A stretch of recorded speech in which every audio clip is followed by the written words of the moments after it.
There we go. We are live. If I could just do my usual sound check, if you can just let me know in the comments whether you are hearing me loud and clear, that'd be good. Uh, oh, I can hear myself. Let's mute that.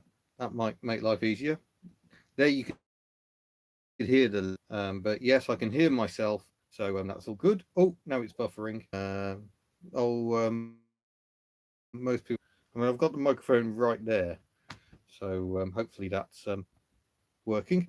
We shall get underway. Excellent, super. Yep, reports. That's good. I'm just going to pop the chat out of there and get that out of the way.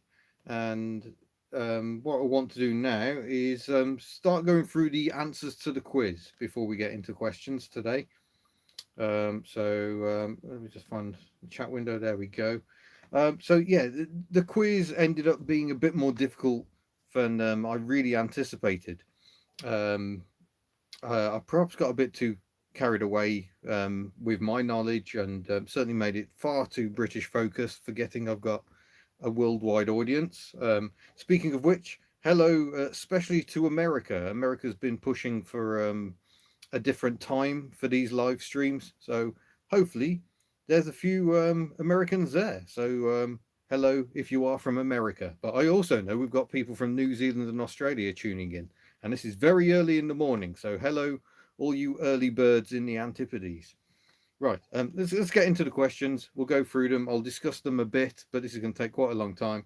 I'd better get underway. The questions might not necessarily be in the same order you saw them in. I've seen the questions get jumbled around a bit, but we'll start off with the year the Hillman Avenger was launched. That was 1970, and that's one you either knew or you didn't really.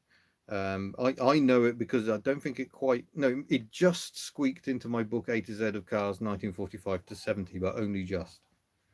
Oh, I hear the little doggo shouting downstairs. Second question. 2CV began life with 9 brake horsepower in 1948. How much horsepower did it have in 1990 at the end of production? That was 29 brake horsepower, although Ellie probably into the low 30s now. I would like to get a steer and a handle on how much power she's actually putting out. Oh, hello, Bucharest. We've got Bucharest in the house, Canada, Hampshire, California, West Virginia, Kansas. Brilliant. Welcome, all of you, as well as all of you in the UK, no doubt, as well. Right, question 3. The reason the Land Rover Stage 1 was so named, this will be in a future video. And yeah, it wasn't because it was performance tuned. Stage tuning is often a thing, but I think it was Stage 1 project in a new building or something like that. It's a really weird reason, but it actually had a detuned V8 engine, and we'll see how they achieved that in a future video. Probably not next week. Next week's looking like a bit of a Holden fest, to be honest. Right. Including tailgate, how many doors does a Honda SMX have? That was one to test those who've actually watched the videos, because I did own one, and it is 4 doors, 2 on the passenger side, 1 on the driver's side, and a tailgate. Question 5. This caught a lot of people out. Ian Taff has become a basic hub nutter. Thank you, sir. Look for the join button underneath this video if you want to become a basic hub nutter. Question 5. Which has sold the most examples out of the Citroen 2CV, the Mini, the Renault 4, and the Fiat 500? And it's a surprising answer here, but the Renault 4 is the one that sold most, over 8 million units. They sold loads of Renault 4s. And when you go to rural France today, there isn't 2CVs you'll still see Renault 4s being used. So the Renault 4 sold 8 million. The Citroen 2CV sold 3.8 million, which I think goes up to 5 million if you include all the derivatives, AMI, Diane, etc. Sold 1.4 million Dianes, for example. And the Mini was also about 5 million, I think, and so was the Fiat 500 was also around 3.8 million, I believe. So there you go. Question 6. What did the initials SS stand for in SS Cars? This was the company that became Jaguar, and it was Swallow Sidecars. They began building sidecars in Blackpool, moved down to Coventry, and they started building car bodies in in Blackpool, then came down to Coventry to be part of the motor scene there. And then after the Second World War, calling yourself SS cars didn't seem very desirable. So Swallow sidecars it became. Not Softly Spring. That's even a typo. Question 7 was the cars which had headlamp wipers. Those cars were the Nissan 300C, the Range Rover P38, Vauxhall Cavalier Mark III CDI pre-facelift, and the Ford Sierra GLX. That was the first Sierra model that had the headlamp wipers. The LX did not get them. Volvo 480 and the Subaru Justy did not. Although the Justy, I think, had headlamp washers rather than wipers. Big Jono, oh, thank you very much. And oh, wow. Your Mrs. Lisa says hello, and she's a hubnutter now as well. Well converted, Big Jono. Thank you for that. XR 4x4, yes. The GLX was the lowest spec of Sierra that had them, but the XR 4x4 had them. The GLS, the Kia, all had headlamp wipers. Question 8. The Hillman Avenger lived on in Argentina, eventually becoming the Volkswagen 1500 after a brief spell as a Dodge. In what year was the last one built? Again, it's one you had to know. It was 1990, by which time it would be given a facelift and looked quite strange. There is actually a Volkswagen 1500 in my latest slideshow video, so you can have a look at one in that, sent by someone over in Argentina. Question 9. The Daewoo Matiz was designed by Giorgetto Giugiaro and rejected by Fiat. That is true. It was meant to be the replacement for the Cinquecento, but Fiat decided to just melt a Cinquecento instead and came up with a Seicento. Question 10, another one about British cars. The Austin 3 litre shared its 2912cc 6-cylinder engine with which other car? It wasn't the Triumph TR6. It wasn't the Vanden Plas Princess, though that had an engine of the same capacity. It wasn't the Wolseley 6, which had a transverse 6-cylinder engine of a completely different design. It was the MGC. MGC and the Austin 3 litre, both a disaster in sales terms, but a lovely smooth engine, but just didn't produce enough power. Question 11 is one I may have got slightly wrong. I asked how many wheel nuts does a Citroen AX have?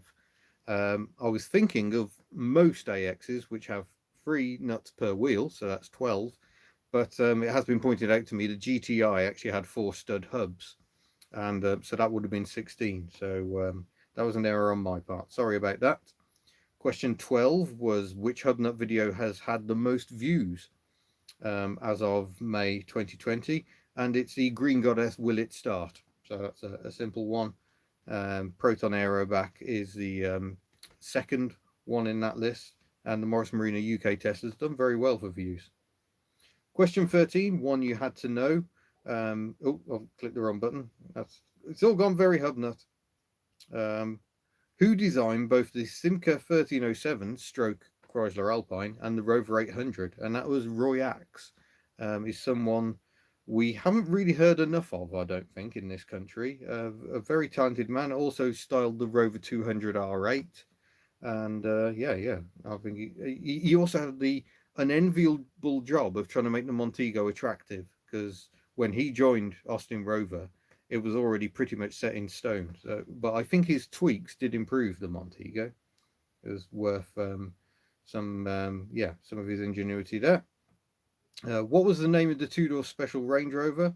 Launched in 1991. Again, that's one you had to know, but one has been in a video almost. When I was driving a Range Rover, the red Range Rover in New Zealand, a CSK drove past. So that's your answer. It's the CSK. It is named after Charles Spencer King, Spen King, the engineer who came up with the Range Rover, did the suspension on the P6, and also involved with the turbines as well. Did the suspension on SD1 and TR7 too. Very talented man. Question 15. The Ferrari 308 Mondial was so named because Mondial is the Italian for more seats. Rubbish.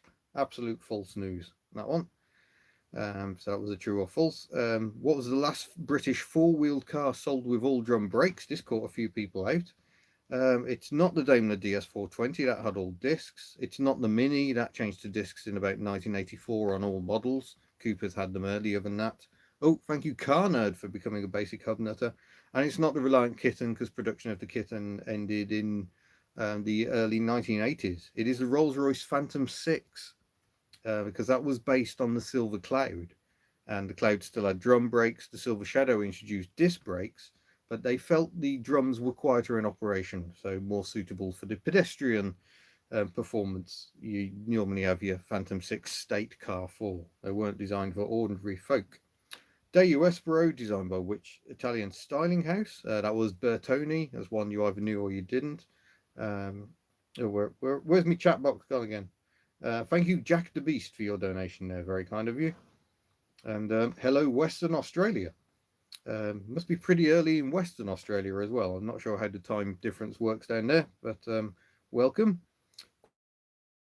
Question: which Fiat became a Lada? A lot of people think the 125, but no, that's what became the FSO, the Polski Fiat. The 124 was the Fiat that became a Lada with Lada's own engine.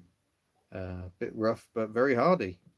Question 19. What links the 1971 Fiat 127, very specifically, 1970 Citroen GS, and the 1979 Voxel Astro Mark 1 1200S? And it is the fact that they all look like hatchbacks, but are all actually saloons. The hatchback 127 didn't arrive until 1972. Right. Question 20. Once driven, forever smitten was an advertising slogan used by which manufacturer? That was Voxel. And that was a good one. Question 21. Princess Anne still owns a scimitar. True or false? It is true, but it's not a Reliant. It's a Middlebridge scimitar. Reliant sold the rights to Middlebridge. They tried to make more of them. I think they made 77 or something like that. Might be slightly more. I might be getting confused with Sabres there. But apparently she does still own her Middlebridge scimitar. Question 22. What is a Renault Chamade? The answer there was a Renault 19 Saloon. So like Ford had the Orion, Vauxhall had a Belmont rather than Astra. The Renault Chamade was a 19 with a boot. I think they were trying to pretend saloons were exotic. Where are we gone? I've lost the questions again. The Invercar Model 70 uses which engine out of a Citroen flat twin, Fiat twin, Steyr-Puch flat twin, and a Villiers single cylinder? It is a Steyr-Puch flat twin, and anyone who's watched my Invercar series should have known that. Going back to saloons, what was a Sierra saloon called when the Mark II Sierra came out? It was a Sapphire. Sorry, I've lost the. There we go. Grand. Yeah, the quiz was tough. Yeah, I probably pitched it wrong. I'm gonna try and tweak that, and we'll see how we go. Question 25. The inventor of the hydroelastic suspension also made bicycles. That is true. The Moulton Bicycle Company, named after Alex Moulton, is still in existence today. I've actually visited the headquarters to drive a Citroen C6 of all things, sadly in pre-video days. But yeah, his bikes, they're like Brompton folding bikes, but they have suspension. They've still got rubber suspension units in them. So there we go. Same as the Haflinger engine, Matt. Yes, yeah. The Haflinger engine is just slightly bigger, 650 cc compared, or 643 compared to the 493 of an Invercar and Steyr-Puch 500 engine. Question 26. We're getting near the end. Don't worry, folks. The Bedford Rascal was a UK-built version of which van? That van was the Suzuki Super Carry, a joint product between Suzuki and General Motors there. And it was also sold on the Australian market, not as the Holden Grabby, the Floozy, or Tiny Bit Bop, but as the Holden Scurry, which is a bit of a peculiar name. Alex, everyone has been sending me links to Harry's Garage with that Ami estate. It's an upcoming sale at Silverstone Auctions. It is lovely. I haven't got the budget for buying cars at the moment, and if I'm going to buy an Ami 6, it's going to be a saloon. Question 28. What did Del Boy drive? This was in the TV program Only Fools and Horses. It's very common to say he drove a Reliant Robin. He didn't. He drove a Reliant Supervan, which was the van version of the Regal freewheeler. And if he owned a Vauxhall Astromax, he might have got about a bit quicker. Soft Top Bedford Rascal. We've got some Mark and Lard fans in. That's a radio show from an awfully long time ago when you think about it. 20 odd years since Mark and Lard were on Radio 1. What was the Daihatsu version of the supercarry? The Daihatsu version was their own van. I forget what it's called. I think they were just sold simply as 850s here, 850 van. It's probably got a name, but I can't remember it. But yeah, all the Japanese manufacturers had their own versions, but they were separate designs. Honda had their own little version. Hijet, that's what the Daihatsu was. Daihatsu Hijet. There we go. My brain sparks into life, which isn't bad for this late on a Saturday night. Eric Carlson used a Saab 95 estate on the 1961 Monte Carlo Rally, finishing 4th. Why did he choose the estate? Was it because it had more gears? He found it more comfortable to sleep in? It had more power, or it had more space for spares? It's actually, it had more gears. In 1961, the Saab 93, as it would have been, no, 96 saloon, only had a 3-speed gearbox. The estate, the 95, had a 4-speed gearbox, so we chose that car for the Monte Carlo Rally. Boggles the mind that Eric Carlson not only used to rally a car with an 841cc 2-stroke engine on these really difficult rallies back then. You know, you would drive for several days with barely any rest. He would drive the car from Sweden and the Saab factory, Trollhättan, all the way down to wherever the rally was, which could be Monte Carlo, it could be Portugal. There were even African rallies he went to. He probably shipped stuff over to Africa. And I've got Eric Carlson tales, I should probably go into at some stage. I was lucky enough to meet the man and talk about some of his exploits. Maybe I should do a vlog about that, because he was incredible. So yeah, that's that. And the very last question, the Rover City Rover was built where? And the choices were China, Longbridge, India, and Paisley. Paisley just for a giggle. The answer is India. It is an Indian car. It is a Tata Indica, and I think they fitted different bumpers at the Longbridge factory for the UK market, designed by Peter Stevens, who also styled the MG models, the ZR, ZS, and ZT. Also styled the facelifted version of the Lotus Esprit. So a very talented man is Peter Stevens. And there we go. That was the questions. So yes, yes, something on Eric the Roof. Eric on the Roof. That was his nickname. And yeah, there you go. Made in Trollhättan by Trolls, a very famous thing.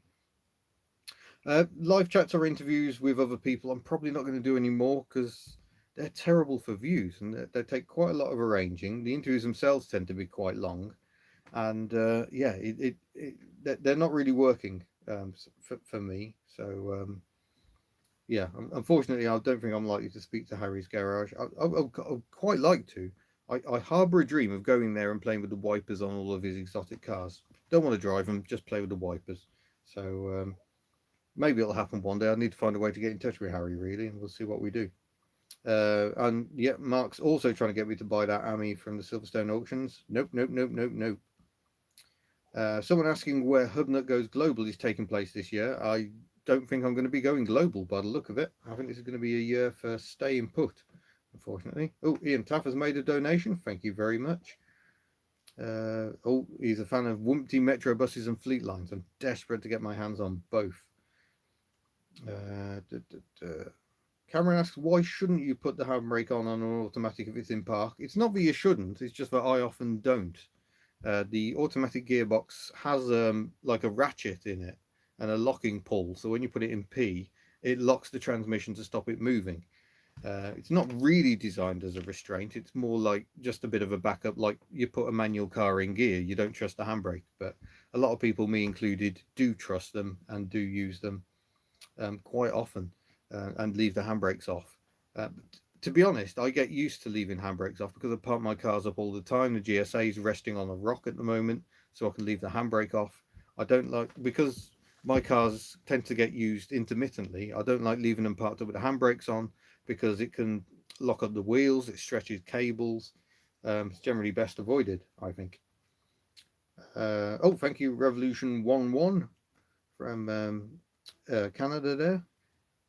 Michael David, is putting a diesel engine in a Rolls-Royce Silver Spur a bad idea? There's plenty of people who put diesel engines in Silver Spirits. I remember seeing one for sale that had a Volvo 6-cylinder engine in it. That must be struggling a bit. Someone else has dropped a Cummins engine in. Oh yes, good times. Will HubNut ever convert a car to electric anytime soon? Unlikely. Can't afford it. Batteries are getting cheaper, but we're still talking thousands of pounds, and that's before you've got controllers and all that side of things. So yeah, bit of a problem there. I just don't have the money. I'm trying to pick questions out. It is difficult as they're sort of flying a bit of a rate. Andrew Bergen has bought an Alpha 166 and he has noticed the pantograph wiper. Oh, do enjoy it. I'm not that massive a fan of the 166. I prefer the 164, but the 164 didn't have a pantograph wiper and the 166 does. So there you go. Thoughts on the MX-5 Mark II? By heck, do they rot. You'd have thought they'd have improved it from the Mark I, but no, they're worse. So cross members and sills absolutely rot out of them. Otherwise, they're decent cars. I love driving them. But for me, a Mark I MX-5 has a bit more of a raw feel than a Mark II. The Mark II is a bit more refined. Yet another Reliant Fox on eBay. Yes, people have been sending me that link as well. Harry's live on Love Cars tomorrow. I think I'm having a day off tomorrow. I have got a video going live. There's a bit of an update on the GSA, which has been leaving little puddles underneath itself. So it's only a short video because I had to go to a garage and get them to do the work, but that will be tomorrow's. Have you ever driven an MECW Metro cab? No, I would love to. Which car has your favourite wipers? The 1960s Pontiacs that had clap hand pantograph wipers. Going to be up there, I think. Pretty decent wipers. Have you ever driven a Triumph 1300? Yes, and I have driven a 1500 Dolomite as well. The big problem with the 1300, front wheel drive design, which later became rear wheel drive to become the Toledo and Dolomite, really undergeared. So by 50 miles an hour, they're kind of screaming, which is, yeah, very sad. Someone's bought a Fiat Temper and plans to put a 5-cylinder engine in it. That'll be a lovely car. Volkswagen Lupo I've never driven, would like to. And hey, Ali Mac, which car has disappointed you the most? That's a really hard one. I think the VY, I think it was the VY Commodore I drove in New Zealand, disappointed me slightly because it just didn't have the get up and go I expected. I've since driven an HSV Mecw, which has a gearbox with more ratios in it, and that was very quick off the line. So, but I don't think that's I can't say a car with a huge, great V8 engine is going to be disappointing, am I? That's just not what I do. Recently got hold of a 600 quid XJ40. Any tips to ensure a happy life? Sell it. Only joking, but mine was a disaster. My XJ40. Really keep the rot at bay and just hope they don't go wrong. Really, I've done a lot of miles in an XJS with the same engine, and it didn't give any bother at all. But yeah, they can be very costly cars to look after. That car, that XJS, had a ton of suspension work done, and it drove really nicely at 189,000 miles, and it's currently owned by Luden Automotive, who's on Twitter and various other places. So it's quite nice to keep in touch with that XJS. It was 4 years ago. I was bombing her all around Yorkshire and places like that in it. I even took it up the Prescott Hill climb.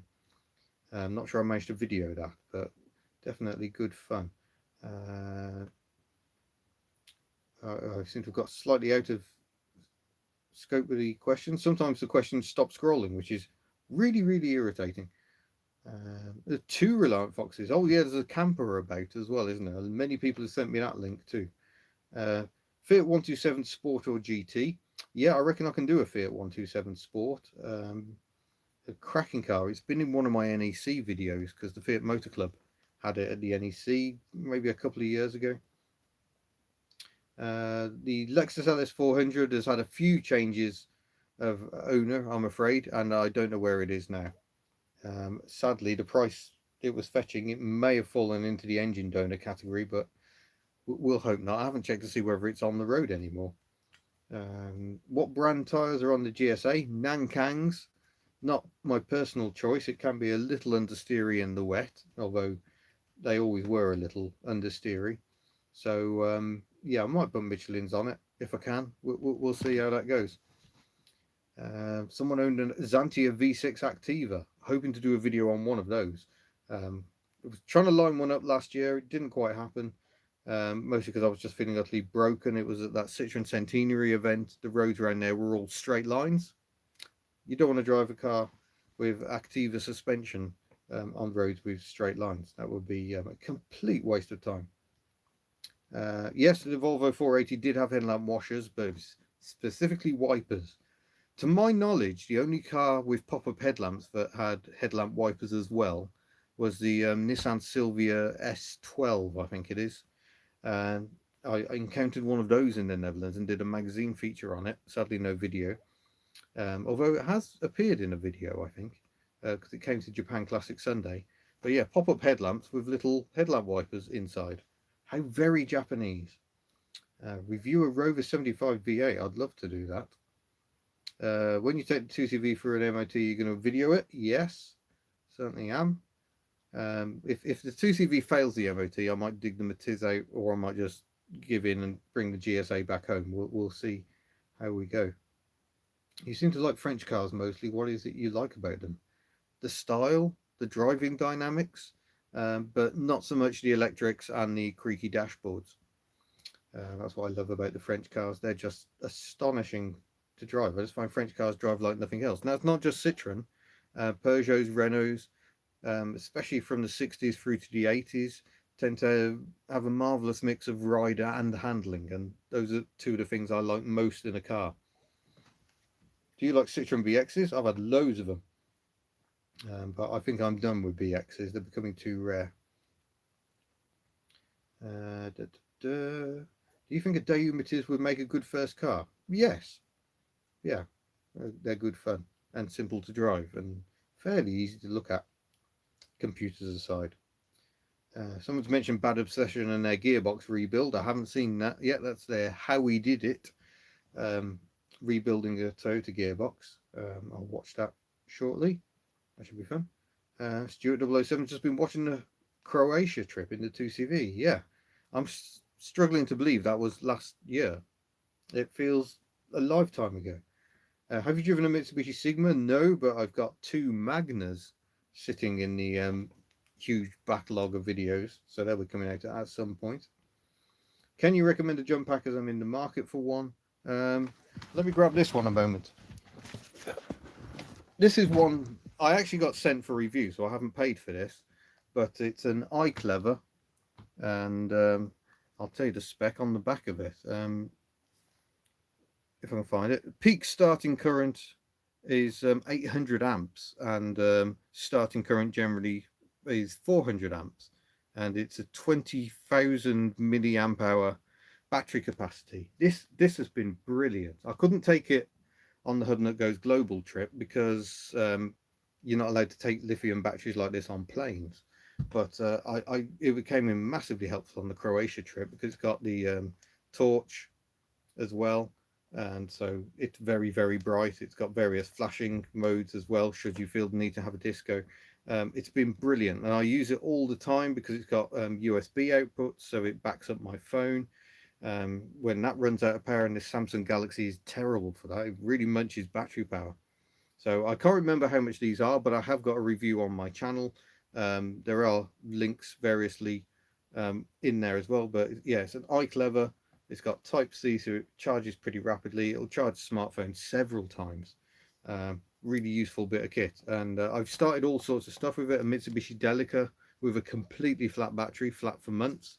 That started it. 2.8 turbo diesel, no problem at all. And yeah, it started loads of cars. I use it on my fleet all the time because I tend to have lots of cars and they never have the right batteries. Grader Floydian Sergal says, regardless of distance and budget, where would you love to take Ellie next? America, if we're going regardless of budget. I quite like to go to a lot of places, but I think more realistically, Scandinavia and the Baltic states. So we'll see how we get on now. Da, da, da. Thoughts on Voxel Zafira first generation? I want to test one. And the people who own the Mecw that I tested a couple of years ago have a beautiful, and I mean that, a beautiful Zafira. I'd love to get my hands on. I probably should speak to them about that. And yeah, we'll see how that goes. Uh, what do you think of EV classic cars? Asks Classic Britain. I'm not against them at all. There are some I wouldn't really want to consider converting, and some I definitely would. I really would like to drive a properly converted 2CV. I've driven an electric Mahari, but it actually had slightly less power, it felt to me, than a standard Mahari. That's not what electric's about for me. The first converted car I drove was an electric Beetle. That's on my channel by Electric Classic Cars. And that was great because it had far more torque than a 1200cc Beetle would have, and yet made lots of whiny transmission noises. So I like that quite a lot. Offers in Denmark cars I could review. Oh, thank you, Seaside Garage. If my plans get any more formalized on that, then yeah, drop me a line. I'll obviously announce if I'm doing anything. Because I just want to take a quick moment to say thank you for all the amazing people I met on the Croatia trip, to a certain extent, a lesser extent, but definitely on the Australia and New Zealand trip. People who gave me accommodation, cars to play with, fed me, just came and said hello. Just amazing. It's amazing where this channel has taken me, and the friendships it's built up as a result. It's incredible. Yeah, we'll see how that goes. What American cars do you like? Problem is, I don't know most American cars, but I love Chevrolet Corvairs, which yeah, aren't very standard sort of American cars. No big V8 engine. Did you watch the Banger Racing on World of Sport? No, no, I don't like Banger Racing. I remember old Top Gear, and I'm talking old 1980s, maybe early 90s Top Gear went Banger Racing. I don't understand it. I don't like to see cars get smashed up. East Coast Steam, thank you very much. A little donation there. Have you seen a Peugeot 504 4x4? No, but they were built by a company called Dangle. That might not be the correct pronunciation. And we'll see whether that can come to pass. I'm sorry, I'm reading different comments and losing my thread of thought in the middle of them. So many questions. Can you find a Citroen axle in the UK? I know where there are a few. I don't know where there's one on the road at the moment, though. So I'm quite tempted to go to Romania and buy one. That's something I would definitely love to do.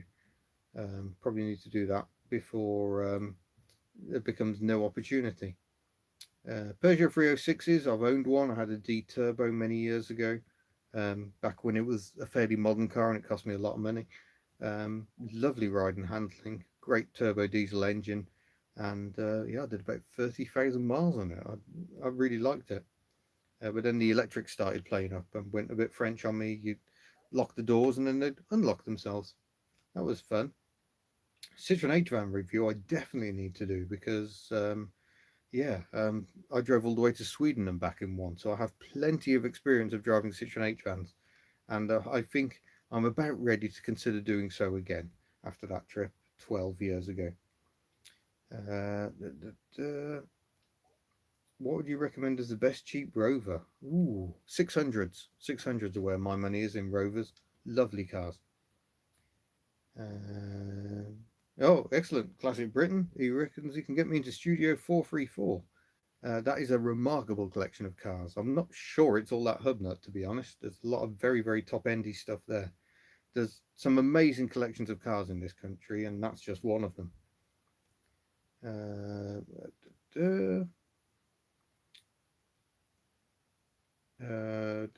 Sorry, I'm just trying to pick out questions. There's rather a lot of them. They keep moving. Really, really disappointing. John Cotton Classics asks whether I'm going to have HubNut meets again when they're allowed. Yeah, that will happen. But yeah, we'll see how that ends up because yeah, at the moment it's hard to know whether gatherings are going to be possible.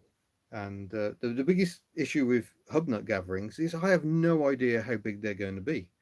You know, I've held gatherings in all over the world, and every time you no idea how many people are going to turn up. It makes it really difficult to plan for. So if there are a restriction on visitor numbers, that makes it difficult when you don't know how many people are going to show up. Although I suppose I could always do something where you have to email me and I'll give you the address or something. But yeah, we'll see how that goes. Subaru Sumo, that would be a fun review to do. Little Subaru vans. Again, they're equivalent of a Suzuki Super Carry, but four-wheel drive. Come to Portugal, says Ericsson Jr. You know what I'd really love to? I've never been to Portugal. That is somewhere I would like to go. The problem is there's so many places I want to go and so little time. So it isn't necessarily the case I'm going to be at any of these places soon. But yeah, that's definitely somewhere I want to go. It is getting harder to find a good Rover 600 because they've just been running to the ground. They've fallen through the net. Rover 800s are now building up a following. The Rover 75 is building up a following. The 600 sits in the middle, completely overlooked. But for my money, the best looking Rover saloon, certainly of the 90s, maybe even all time. Got another question about windscreen wipers. I've already answered the windscreen wiper question, so there we go. Is the 2CV still 652? It is. I haven't had a chance to do anything with it. Really, I came back from the Croatia trip and Ellie hasn't been used very much since. And I've got a lot that I need to sort out with that car. I think the fueling's wrong. I'm not sure how much power she's producing. I'm hoping to find answers to all these things once lockdown gets opened up again. We'll see what's what. We seem to have lots of people asking about whether I'm going to do a video on the 2CV when it goes for MOT. Firstly, what do you think you're watching? You're watching HubNut, who makes videos about his old cars. So naturally, there's going to be a video about it. Am I going to film the MOT? No, because I prefer to let the professionals do their work off camera. If they're willing to put themselves on camera, that's one thing, but I don't think it's fair to open them up to the criticism of the internet. So yeah, we'll see how that goes. Oh, Classic Britain's jumped in again. I always like your videos. You inspire me to do your own videos. Oh, well, there you go. Thank you very much indeed. It's one of the nice things because I do seem to have inspired other people to have a go, and I love the competition. Because everyone has their own spin, their own way of doing things. So what someone likes, someone might not like. But of all the people, there's quite a few of us doing videos on older cars. I think everyone's got someone they like in that, or possibly two or three. I mean, people ask me all the time, "Oh, do you like such and such on YouTube?" And sometimes it's a yes, and sometimes it's a maybe not so much. We all have different tastes. Thoughts on a Griffith and a Melkus RS 1000 two-stroke racer? I don't even know what that Melkus is. I don't know what you mean by a Griffith either. If you mean a TVR, I love them, especially for the Voxel Cavalier rear lights. Oh, thank you, Jack the Beast. That's very kind. How about a toolbox tour? I need to do something on that. My tools are kind of all over the place. I've got some with me here, some back at the unit, bit of a mixture of what's going on. So yeah, we'll see whether I can do something on that. I kind of need to do well. I need to move unit ideally. Yeah, we'll see how it all pans out. But I don't think I can do much at the moment. Is there going to be a new badge for us hubnutters? Real lot online. No, there's the existing one where you can become a hubnutter. We are looking at badges, actually. Metal badges is something we are looking into. We're always looking at options for what we can do. But speaking of merchandise, I'm glad you mentioned it because I'm meant to be doing my own advertising and I'm failing. We are about 38 minutes in, and I haven't mentioned the fact that the 2CV Power Less is More t-shirts. This is actually a hoodie, but we do have t-shirts as well. I can't find mine. I think it's in the wash. These are now available again in t-shirt form on the store. We sold out. We've refreshed the stock. We've got the Ellie shirts back in stock. So Power Less is More now available. Also available, the HubNut Petrolhead Hippie Squad. Because while I don't quite look the same as this anymore, A, I'm not ruling out looking like this again at any point in the future, and B, we've had people asking if these shirts were going to come back in stock. So yes, these t-shirts, those t-shirts, back in stock at the store, along with, I think we've had some mugs come in recently as well. So yeah, do head to the store, hubnut.org, and you can buy lovely merchandise. We're still able to send it out. Rachel has been working really hard to try and keep up with the orders lately. It's very, very up and down. So we go quiet for a bit. Rachel thinks, oh, I can relax. And then all of a sudden it goes crazy, and George is getting in the way, being George. Incidentally, it's 5 years since we collected George, so yeah, that's a bit of an anniversary today. 5 years since that big ball of black fluff came into our lives. Right, back to the questions. Oh, DKW Munger, there's a car I'd like to drive. That was kind of the forerunner of the Audi Quattro in some ways, but I think they had a 3-cylinder 2-stroke engine in the Munger. I might be wrong. Might be getting me models mixed up. Yep, lots of people got their HubNut stickers. Stickers are available at the store. So, how much is the 2CV merch? There's a really good question. T-shirts, I think t-shirts are £12. Here I go. I don't even know my own stock prices. Let's go and have a look. I'm on the HubNut store right now. So, head to clothing. Yeah, t-shirts are £12 plus postage. Mugs are 9, I'm going to say, because I haven't found that yet. This is how live we are. I'm having to look at my own website. Yes, mugs are £9 each, and I think we're a bit low on some of the mugs. Actually, I think we may have sold out of Invicar mugs. That's something we're looking to restock. We can't refresh all the stock of everything at once, so it's everything when we can. And I think they're in the firing line to be done at some point, so that should be good.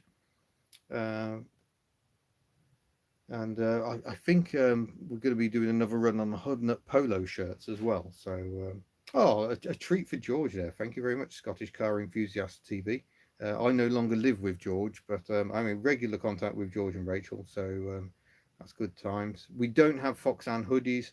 The hoodies are a considerable expense because they cost so much to get made. So we're a bit more restricted on what we can do in hoodie form. I think we're a bit low. I think we've got a few 2CVs. I think we've got 2 Betty's hoods left, Betty the Ford Fairmont. And we've got 2 Tuck hoodies in a small only, I believe. There we go. Is there a new Mrs. HubNut? There is a new lady in my life. She's not appeared on camera. She has done some sterling camera work for me though. I think I've learned my lesson when it comes to relationships, and is keep it a little more private. So yeah, yes, I'm currently in the bedroom of the new Ms. HubNut, and that is her lovely artwork on the wall behind me. She didn't paint that, I should say. Someone else painted that. Does she like cars? Yeah, I'd say she likes cars. HubNut baseball caps. I have actually gone as far as getting one made up, and it looked awful. So maybe I need to find another supplier for those. But the pattern they sent me was just nasty. Sean W wants to see me drive a Ford Model T. What a great idea. I have driven one off camera. My mate Martin did own one, but because they're so difficult to drive, I wanted to make sure I could drive it first. And I had a drive of it, got used to it, thought, oh, this is very, very good. Never managed to do an actual video on it. Klimt, thank you. Gustav Klimt, that's who painted that. But I forgot to, well, I didn't manage to get back and do it before he sold the car. He's a bit like me, he likes to chop and change cars quite often. Yeah, we'll see how that goes. Overalls again are probably going to be quite pricey, and yeah, I mean it's difficult to know what you can and can't do really with merchandise. You don't want to commit too much to something that doesn't sell. I'm pleased to say we seem to have sold quite a few Foxan t-shirts. The Foxan mugs have been more of a struggle, but the Foxan t-shirts were definitely going out, so that was good. A Thin Lizzie, no, a Tin Lizzie. That's what the Model Ts were. Have you driven a D-Type Jaguar? No, but I did once get to drive. Well, I didn't get to drive. I had a passenger ride in the D-Type that came second at Le Mans in 1957 around Kerberos Sprint. And I think I included a bit of that in a video somewhere. Just a bit of me holding the camera while the chap was power sliding it around corners. Chap owns a C-Type and a D-Type, both with Le Mans history, I think. And he drives them on the road. Astonishing. I don't think I could handle that pressure, to be honest. But the noise those D-Types make is just absolutely breathtaking. Absolutely astonishing. Astonishing, even. Ah, there's a good idea. Iron-on patches. That could be a really good one, I think. Yeah, maybe we'll look into that. Or sew-on patches. Get your needlework out. What other Renaults would I like to drive? A 16 is top of that list, but I also want to drive some rear-engine Renaults. Talbot Avenger. No, I've driven a Hillman Avenger very briefly in the Netherlands, just as part of a package. There were several cars I drove on one evening, and yeah, we'll see how that goes. Have you got an opinion on the Panther Rio? It's a controversial vehicle. I would like to have a closer look around one. Never driven a Citroen C2. Yeah, pin badges. We'll look at badges. There's various options there. Puma or Tigra. The Tigra is the HubNut choice of those two. The Puma is the one that's actually enormous fun to drive. Ford Pumas are incredible. Wish I'd done a video on one. Yes, easy to post patches. Yeah, I like your thinking. Well done. Have you ever driven a Hijet? No, I don't think I've driven any of those small little vans, disappointingly. Oh, thank you, James, for a top up for the Teabag Fund. Lesser spotted Renault Scenic 4x4. You know, I saw quite a few of those in Australia, which was a massive surprise. I was not expecting to see RX4s there. I mean, Australians like robust vehicles, and the French, when they make a 4x4 out of a vehicle with a transverse engine, there tends to be plenty of fromage in the driveline. Bad times. Puma Racing. Oh no, I don't like the Puma Racing with the fat arches. Not my choice, no. I'd like a red or a yellow normal Puma. Be the one for me. Thoughts on the Geo Metro? We didn't get those here. Was that the one that was based on the Suzuki Swift? Possibly. Greatest incline you've attempted in Tuk is probably the steep hill in Llanbadarn, just slightly outside Aberystwyth. And yeah, after doing that, there were all sorts of issues. Sean Murray says, use my Puma. Oh, thank you. What colour is your Puma, Sean? Not that it should matter for a test drive, but I just like the different colours. Yeah, Geo Metro was the Swift. Yeah, I've never driven a Suzuki Swift. I don't think. I would like to address that. When I look at the list of cars I still want to drive, it's enormous. Saab Sonnet's another one. I have friends with Saab Sonnets, beautiful cars. I think one of them's even a triple cylinder one, which is the one I would want. Oh, thank you, Matt Walker. That's very kind of you. So yeah, there we go. Do you think the Ford Puma Racing is underrated? No, I think all fast forwards tend to have a bit of a following, and I think the Puma Racings have become slightly collectible. I'd say the regular Ford Pumas are the ones that are underrated, but mostly they've rotted away. Very sad. Thoughts on the Euro vans, the Peugeot 806 and Citroen Synergy? I know someone who's running around in a, I think it's a Synergy at the moment. Might be an 806. And it's woken my eyes to, yeah, what a great shape they are. Such a practical, boxy shape. And yeah, I think I'd quite like one of those. Problem is, there aren't many of those left either. And also, they have a massive triangle of doom on the wipers. Bad times. Oh, yes. We're hoping to... we're getting closer to doing some Triangle of Doom merchandise. So, yeah, fun times await. That probably won't be till next month, but I think you'll like that. Did you drive the Citroen SM? I have driven the Citroen SM. They are marvellous and terrifying in equal measure. Sadly, pre-video days again. Oh, thank you. The Falling Embers. That's a lovely name and a nice donation. Thank you very much. Have you driven the DAF or Volvo with the Variomatic? Yes, both. Again, pre-video days, sadly. Would love to do a video on either of those. I almost bought a Volvo 340 CVT at one point. FX4 Taxi, yeah, very much would like to do one of those as well.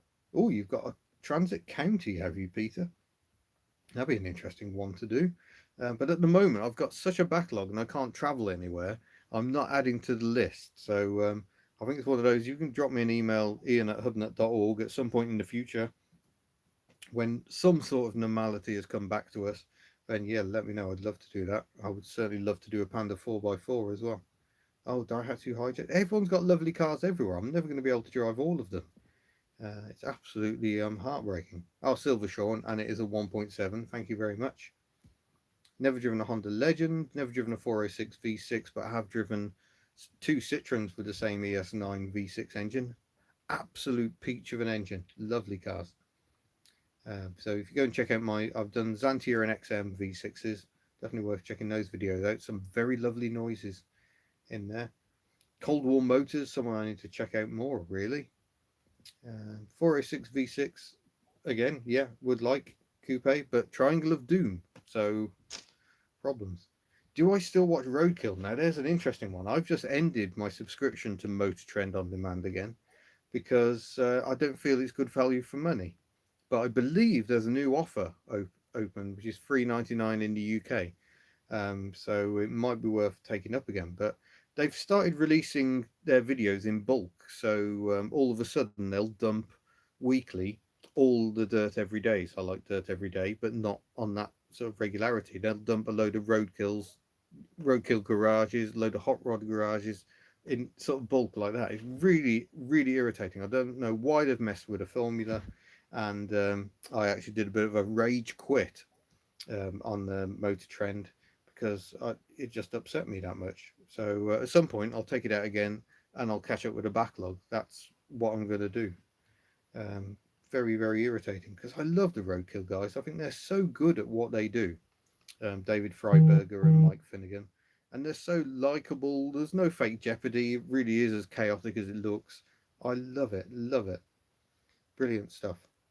Did the E-Type use free mini wipers? No, it did use free wipers, but they weren't off minis. Much shorter arm design. Where would you fancy going for the next big HubNut road trip? I've discussed this already. America, maybe, Baltic states, Scandinavia. Have you driven the Triumph Stag? That is one I really need to get my finger out and do a video on. I mean, gorgeous sounding and unique V8 engine and pantograph wiper. What's not to love? I definitely need to do a Stag. Peugeot 309, I used to own one. I didn't like it very much, to be honest. It's a car I thought I would like more than I did. The flimsy interior and leaky sunroof just annoyed me, and it had manual steering, which I felt was awful. Yeah, I wasn't a fan. Your cam vibrates when the computer bongs. Oh, interesting. Why are you still asking for thoughts on a Peugeot 406 V6? Are you not listening? Sometimes I wonder about these people. Peugeot 309 is the last Tulba. Indeed it is. The Tulba Arizona. It was meant to be. That's why it was 309. It was named out of sequence. It's knackered things up for Peugeot because they were like, what do we replace the 308 with? We've already used 309. So, yeah. I don't think anyone is texting me. But maybe they are. Oh, someone's emailed me. That's who it is. Someone with a Ford Puma who isn't Sean. So there you go. There's someone else messaging me. Right, where are we? HubNut Spectacles Cleaner. I probably should do something like that. Have you driven a six-wheeled car? No, the six-wheeled duck is probably as close as I got. I'm surprised it's picking up the noise if it's getting messages because the microphone's here. I think that's working. What's the ugliest car you have ever driven? Probably a Citroen ME6. Why not 720 on LE? Cost. Pure cost. It really isn't that cheap to build up a 720cc engine. I'm trying to remember how much the Burton kit was now, but I have a feeling it was two. No, I could probably find out. Let me find out how much the. See if I can find the email for it. No, I can't quickly. Yeah, but the Burton 652 kit, which replaces the pistons and barrels and the carburettor jets, is not a particularly expensive kit, but the VGS kits for also do a 652 or the 720 or even a 760 conversion, they're a lot more expensive. So that's bad times. Oh, Chris Riley has become a basic hubnutter. Hello, sir. How did the house paint idea work out on the Fox? It's still attached to the Fox. Not saying I'd like to park it outdoors in all weathers throughout a winter, but it's still there. Cheaper to put a BMW bike engine in? Not really, because you need to get a BMW bike engine and the conversion kit. And then it's a bit of a bigger job to get it all to fit. Certainly makes a lot of power though. So they are good fun. Ugly cars, Ford Scorpio, never driven one. What bike did you have as a kid? A BMX of some type with plastic mag wheels. Pontiac Aztec was in Breaking Bad. I've already got the Toyota Tercel from Breaking Bad. Apparently, I don't even know. Does Rachel tune into this? Rachel sometimes tunes into the live streams, but quite often she's got much better things to do. Sometimes she keeps an eye on me just to make sure I'm not saying the wrong things about merchandise, because just in case people didn't know, Rachel now looks after the merchandise completely. So if you've got merchandise queries, you need to send an email to hubnutmerch@gmail.com. I can't help with merchandise queries. I'm not involved with the day-to-day running, but obviously I talk about what we're going to do. She keeps me informed about the text, and well, maybe George tunes in just to hear my voice. Yes, Samuel, if you want to email me for video ideas, that's fine. I can't promise to respond to every email because I get lots of them. But yeah, you're more than welcome to drop me a message. Just please no more emails about Citroen Amis and Silverstone auction sales or Reliant Foxes on eBay. I know about those. My opinion of TVR, that could get very long, but my favourites are Griffith and Chimera. I think I'll leave it there for now.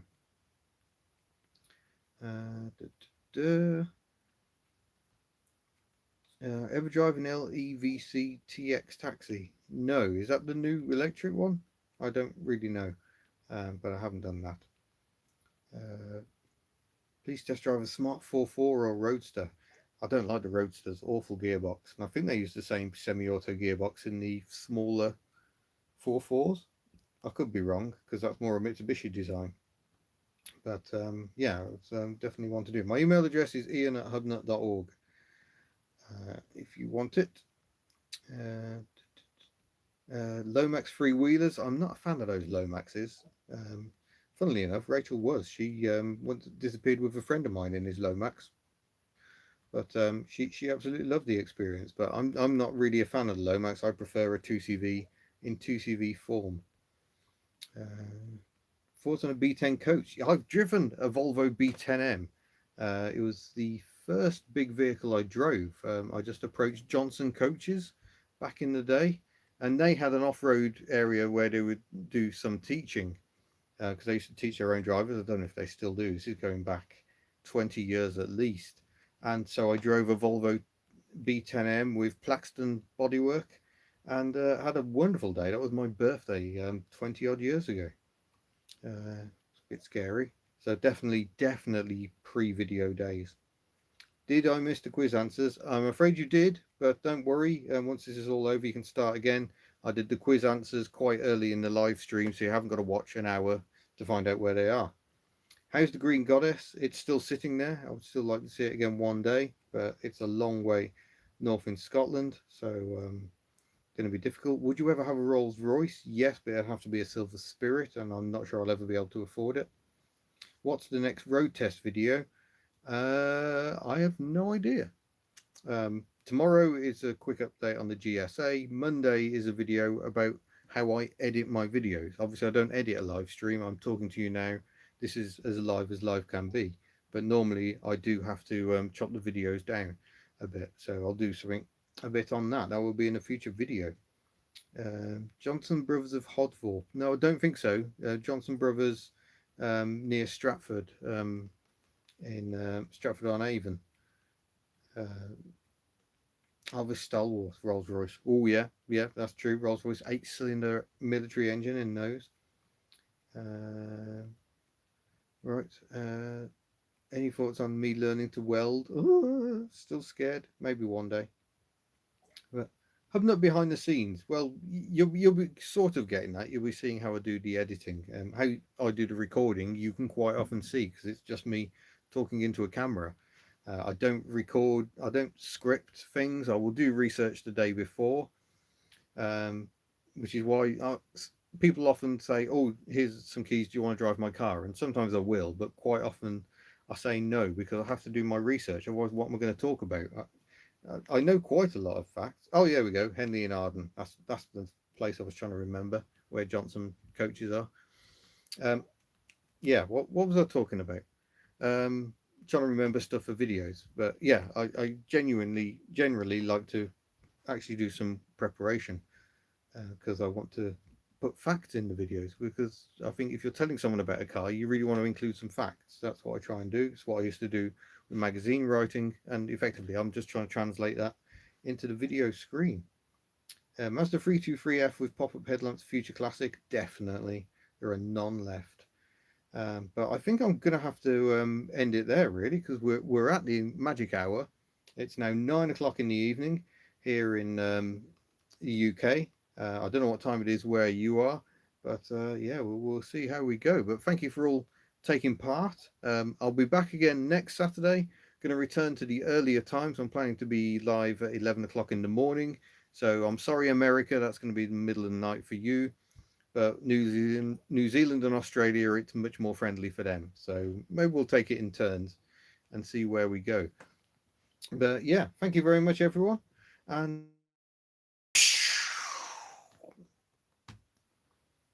don't forget to go to hubnut.org for all the lovely merchandise.